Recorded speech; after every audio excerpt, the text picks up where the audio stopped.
ஆதிபுரீஸ்வரர் என்னும் கஷேத்திரம். உத்ரீஸ்வரர் என்னும் நாமத்துடைய சுவாமிக்கு முச்சுகுந்த சக்கரவர்த்தியால தியாகராஜ சுவாமி என்ற பெயர் வரப்பட்டது. இப்படி ஒரு பல முனிவர்கள், ரிஷிகள், தேவர்கள் தரிசித்த இடம். இது ரொம்ப பழமையானது. திரேதாயுகம், துவாபரயுகம், கலியுகம் போன்ற 4 யுகமாக இந்த கஷேத்திரம் இருக்கிறது. ஔதம்பர கஷேத்திரம் அத்திக்காட்டுக்குள்ள சுவாமி இருக்கிறதா ஐதீகம். இங்கு சுவாமி சன்னதி 2 சுயம்பு.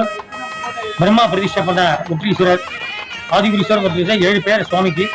ஆதிபுரீஸ்வரர், படம்பக்கநாதர், புற்றியுங்குண்டார், ஏத்தெரி பெருமாள், உத்ரீஸ்வரர், தியாகராஜா, திரு தாராண விடகர் அப்படின்ற பெயரோட சுவாமி இங்கு விளங்குகிறார்.